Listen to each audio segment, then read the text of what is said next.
Yes, thank you. I'm Jim Ludke from Phoenix, Arizona, and I haven't been to one of your annual meetings for about 10 years now. The last one was down at the Red Lion Inn by the water, and I congratulate you on your popularity. I wish I'd bought more stock then. But like Charlie, I too have been giving mine away for charitable purposes, so your beneficial effects have reciprocated and rippled throughout the economy. I congratulate you. No, I congratulate you. What do you think has changed? Well, one thing is that Ben Graham, commenting on what you just said, I'm a student of Ben Graham, and he said it never ceased to amaze him how widely read he was and least followed.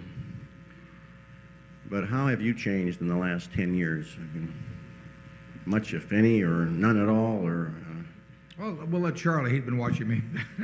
I'd say about 1 stone.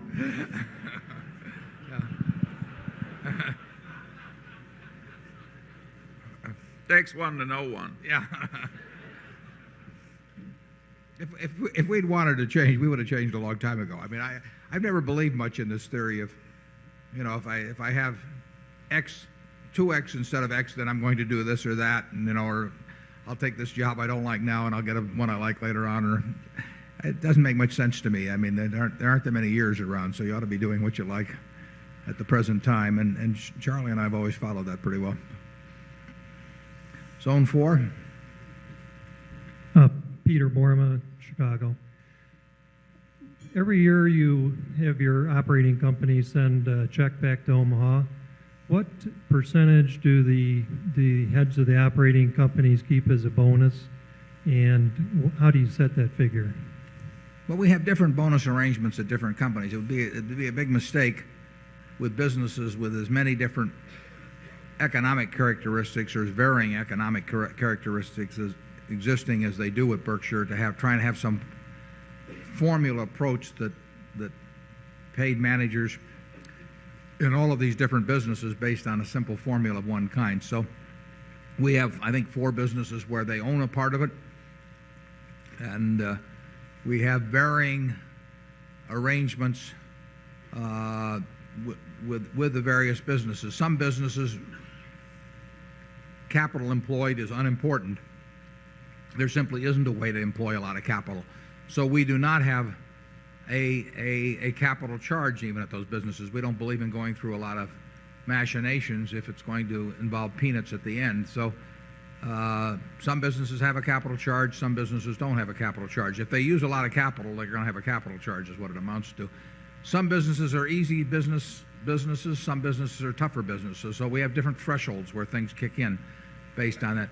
We simply sit down and try and figure out, in the case of each business, what makes sense. And that usually isn't very hard to figure out. I mean, we want something that's fair.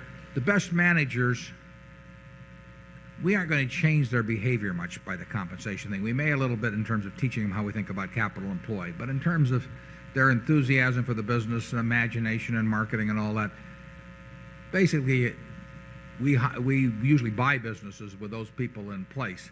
But it would be it'd be wrong not to treat people fairly, and they would resent it if they weren't treated fairly too, understandably. So we try to have a system that rewards the things that we want to have rewarded and treats them fairly in a way that they understand they're treated fairly. And I don't think we have